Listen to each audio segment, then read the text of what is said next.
Assalamualaikum warahmatullahi wabarakatuh. Alhamdulillahirabbil alamin.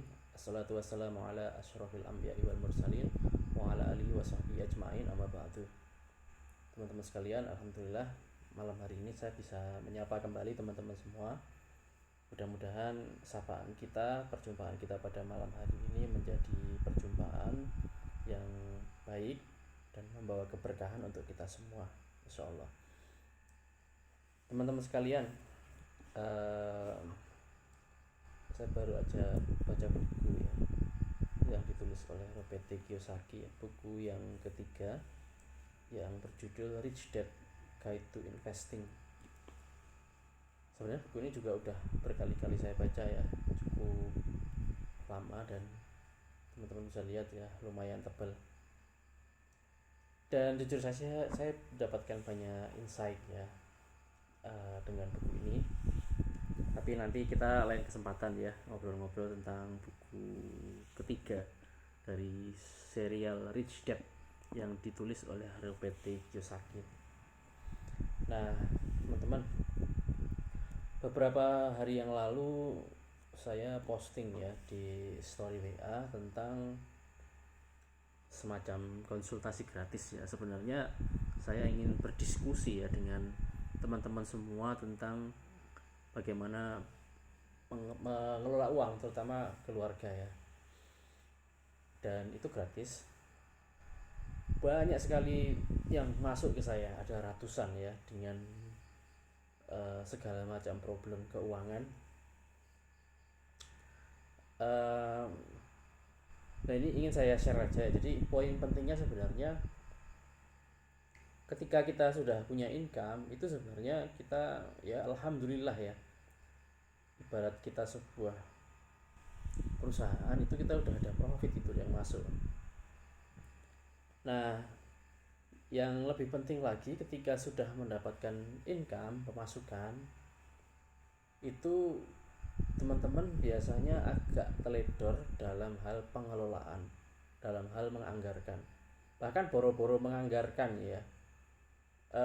Uang itu lewat aja gitu, kayak masuk kantong kemudian langsung beberapa hari kemudian, tengah bulan bahkan belum sampai pertengahan bulan langsung hilang, itu langsung habis gitu. Sebenarnya teman-teman, rumus sederhana untuk kemudian bisa lebih mudah dalam mengatur income yang nanti pada ujungnya adalah kita hidup ini menjadi lebih mudah ya, walaupun uang itu bukan segala-galanya, tapi beberapa hal dan banyak hal akan lebih mudah ketika kita mendapatkan uang, dengan uang gitu ya. Dan di dalam Islam sendiri sebenarnya nggak ada masalah ya ketika kita dalam proses untuk mencari harta, selama cara pemerolehannya kemudian pengalokasiannya itu kita sesuai dengan apa yang Allah minta, sesuai dengan syariat Islam itu, tidak dengan cara-cara yang Allah haramkan, itu boleh-boleh aja. Nah, jadi ketika teman-teman sudah punya income itu sebenarnya ada banyak pilihan ya. Pilihan pertama, income itu langsung habis ketika hari pertama dia mendapatkan income. Jadi masuk ke kantong langsung habis seketika. Ini mungkin kebanyakan orang ya. Kalau di dalam bukunya Robert T. Kiyosaki itu disebut dengan istilah poor mindset, jadi mental miskin gitu ya. Jadi uang masuk langsung habis gitu ya. Pilihan kedua teman-teman, ketika uang masuk biasanya langsung digunakan untuk membeli liabilitas atau beban. Nah, ini yang terjadi sering salah kaprah ini ya teman-teman sekalian, mengira sebuah aset tetapi ternyata adalah liabilitas. Jadi teman-teman mendefinisikan ulang tentang definisi aset. Aset itu teman-teman, ini menjadi lebih mudah ya cara kita agar biar lebih mudah dalam mengelola uang. Aset itu adalah segala sesuatu yang memasukkan uang ke dalam kantong kita, itu aset. Sementara liabilitas itu adalah beban yang mengeluarkan uang dari kantong kita. Nah itu teman-teman sekalian, contoh klasiknya adalah ketika kita misalnya berbicara tentang tanah. Kebanyakan orang kalau berbicara tentang tanah ya, agen properti, marketing properti, rumah dan sebagainya, ketika dia menawarkan rumah kepada calon pembeli, pelanggan, itu mengatakan rumah itu aset dengan alasan nilai tanah atau nilai rumah itu akan senantiasa naik setiap tahunnya. Ya, bisa jadi benar, bisa jadi tidak tepat. Tetapi ketika kita memahami bahwa aset itu adalah sesuatu yang memasukkan uang ke dalam kantong kita, sementara liabilitas itu adalah sesuatu yang mengeluarkan uang dari kantong kita, maka sebenarnya kita berbicara tentang cash flow teman-teman, atau arus kas. Dan arus kas itu bisa harian, bisa bulanan, bisa tahunan. Nah kita coba lihat pada kasus rumah. Kalau rumah itu kemudian disewakan dalam bentuk kontrakan atau kos-kosan misalnya, di mana ia bisa memasukkan uang bulanan ke kantong kita dari hasil sewa tadi, maka rumah itu adalah aset teman-teman. Tetapi kalau ya sekedar ditinggali saja, tidak menghasilkan tidak memasukkan uang kantong kita, tetapi kita malah justru misalnya membayar biaya perawatan, listrik, air, dan lain sebagainya, maka sebenarnya rumah itu adalah liabilitas gitu, karena mengeluarkan uang dari kantong kita. Nah, pemahaman tentang aset dan liabilitas itu menjadi krusial, menjadi urgent untuk kita pahami, karena banyak orang menganggap bahwa sesuatu yang sebenarnya bukan aset tetapi dikira aset, padahal dia liabilitas. Contoh mobil ya, orang beli mobil dia berpikir bahwa itu aset gitu ya, padahal ketika dia beli mobil dan dipakai pertama kali harganya sudah jatuh ya, padahal baru beli mobil baru kemudian dipakai itu harganya sudah jatuh jauh dari ketika dia membeli mobil baru. Dan menjadi liabilitas mengapa? Karena ada servis bulanan, ya tentu saja ada biaya perawatan yang semakin mobil itu semakin mahal, semakin bagus speknya, juga perlu perawatan yang lebih khusus gitu ya, lebih banyak itu.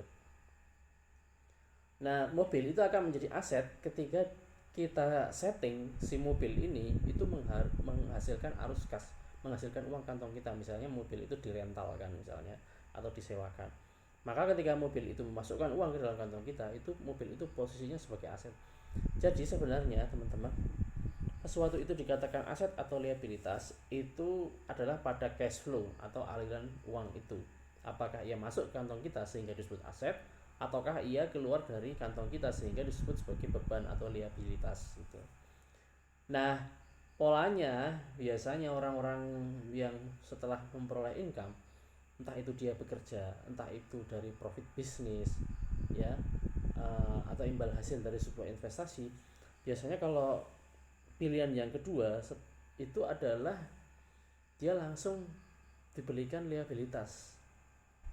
Dan bentuk paling umum dari liabilitas adalah cicilan ya, cicilan rumah, KPR, cicilan mobil, motor, leasing misalnya, kemudian kartu kredit ya.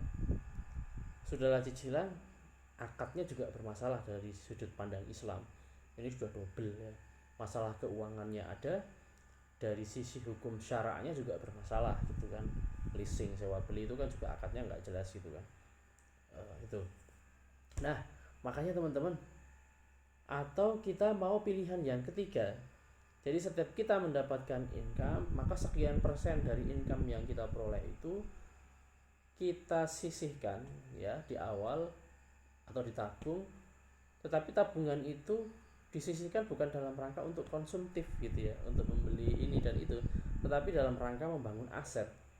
Karena pada dasarnya ketika kita mengalokasikan income kita, misalnya dari gaji ya, sebagai seorang karyawan, kita ambil misalnya 30% sampai 50% gaji. Nah, untuk membangun aset, misalnya seperti yang saya bangun ya, aset saya adalah berupa bisnis gitu ya. Saya meng-hire orang, saya menggaji orang dengan sistem remote, dari satu bisnis yang pertama bisa untuk membeli bisnis yang kedua, untuk membangun bisnis yang kedua.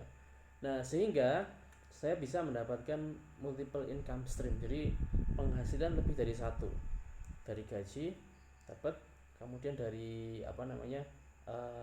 bisnis yang semi autopilot, jadi sudah bisa berjalan, yang dijalankan oleh tim ya. Jadi saya mengangkat CEO ya, jadi pimpinan, kemudian di bawah CEO itu ada tim, bagian finance, bagian marketing, desain grafis dan lain sebagainya. Nah, kebetulan bisnis saya bergerak di bidang online. Nah, udah berjalan, itu kan memasukkan uang ke dalam kantong saya gitu. Nah, dari profit bisnis itu tidak kemudian saya juga langsung habiskan untuk, nah ini kelemahannya juga kalau kemudian kita banyak uang itu biasanya ada namanya teori hukum Parkinson ya. Jadi makin banyak uang itu kemudian gaya hidup kita juga langsung banyak gitu. Nah, pilihan ketiga bagi kita ini yang teman-teman harus pilih sebenarnya kalau ingin masalah keuangannya terpecahkan adalah setiap income itu disisihkan 30-50%. Ini bertahap ya. Dan menyisihkan di awal ini melatih kita juga untuk istilahnya itu delay gratification ya. Jadi menunda kesenangan. Mungkin teman-teman pernah dengar istilah ini apa ya? Riset ya. Marshmallow test ya. Jadi ada sebuah kampus ya, itu melakukan riset terhadap anak-anak kecil. Mereka diberi marshmallow, ada beberapa anak kecil diberikan marshmallow semacam manisan ya, bundar-bundar kecil itu. Nah, kemudian instruktur atau periset itu memberikan penjelasan, anak-anak kalau misalnya anak-anak itu bisa bertahan 2 jam gitu ya kalau nggak salah, maka akan diberikan double, 2 kali marshmallow yang ada. Tapi kalau mau langsung dimakan hari itu langsung habis juga boleh. Nah, beberapa anak-anak yang mereka itu mampu bertahan 2 jam, kemudian setelah 2 jam itu dapat double, itu ternyata di kemudian hari beberapa tahun kemudian itu hidupnya bisa lebih lebih sukses karena mampu untuk delay gratification tadi, menunda kesenangan tadi. Dan ternyata anak-anak yang mereka itu bertahan 2 jam untuk tidak menyantap marshmallow karena ditunda dulu kesenangannya untuk mendapatkan kesenangan yang lebih besar double itu, mereka bukannya kemudian boring harus nunggu 2 jam lama itu malas-malasan, enggak, mereka bisa melaksanakan aktivitas lain gitu ya yang juga bermanfaat bagi diri mereka. Nah, poin pentingnya adalah kita bisa belajar menunda kesenangan terlebih dahulu gitu.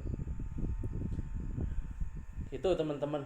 Nah, teman-teman apakah mau keluar dari red race ya, balap keuangan ya, perangkap tikus keuangan yang seolah-olah berlari tapi sebenarnya ya di lingkaran itu aja gitu ya. Maka pilihannya harus diubah, yang mungkin dulu mendapatkan income langsung spend, langsung dikeluarkan habis gitu ya.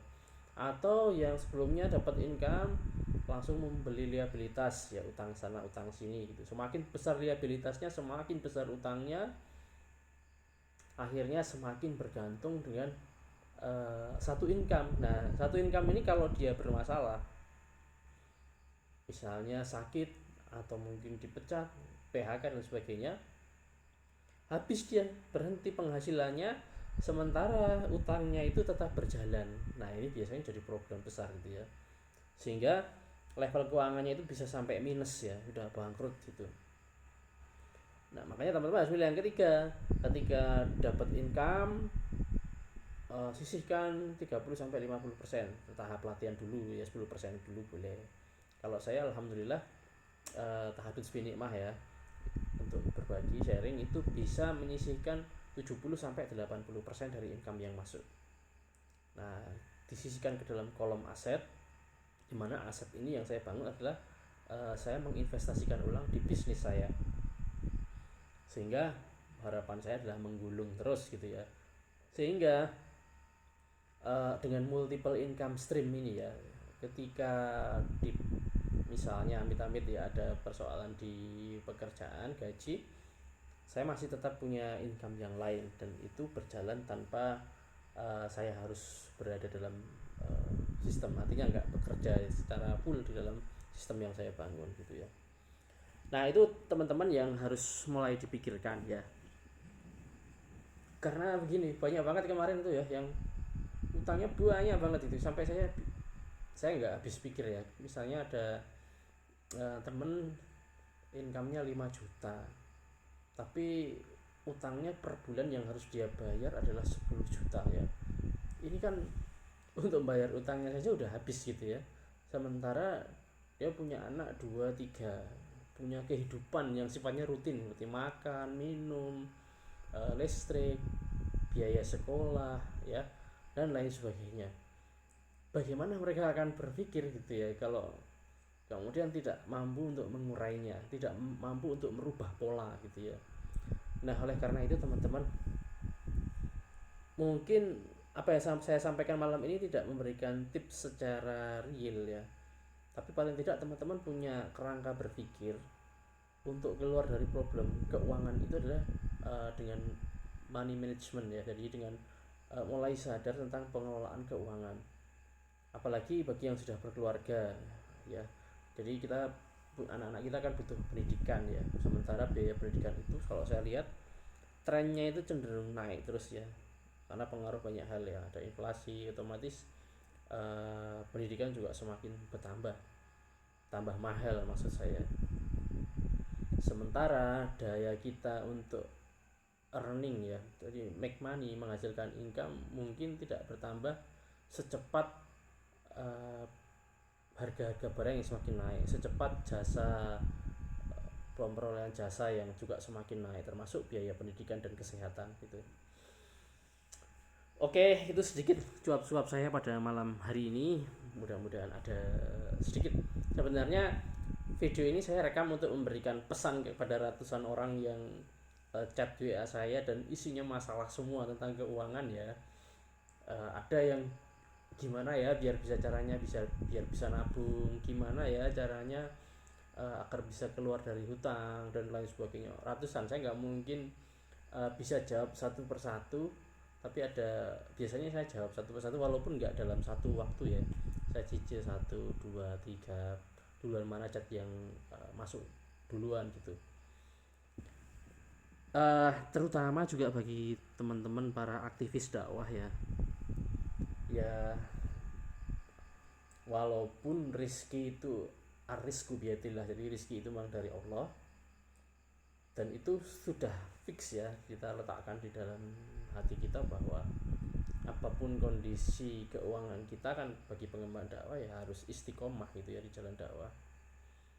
Tapi saya mengambil sisi lain bahwa ada kesulitan-kesulitan yang memang harus dipecahkan ya dalam konteks ini ya, karena tidak kita pungkiri bahwa ternyata sisi finansial sedikit banyak itu mempengaruhi langkah gerak itu ya dalam melakukan aktivitas dakwah. Nah mudah-mudahan apa yang saya sampaikan ini bisa membuka pikiran sehingga mau merubah pola tadi. Jadi polanya harus diubah gitu ya. Dari yang punya income spend, nah jangan seperti itu. Atau punya income langsung beli liabilitas ya. Kalau memang ada kebutuhan sifatnya konsumtif tapi tidak mendesak gitu ya, maka coba belajar sebisa mungkin delay gratification tadi ya, menunda kesenangan tadi, bangun aset terlebih dahulu sehingga aset itulah yang akan memasukkan uang di kantong kita dan membiayai kehidupan kita tanpa harus kita bekerja sekalipun. Nah insya Allah akan lebih mudah dari sisi keuangan gitu ya. Terima kasih teman-teman udah menyimak, mudah-mudahan bermanfaat. Assalamualaikum warahmatullahi wabarakatuh.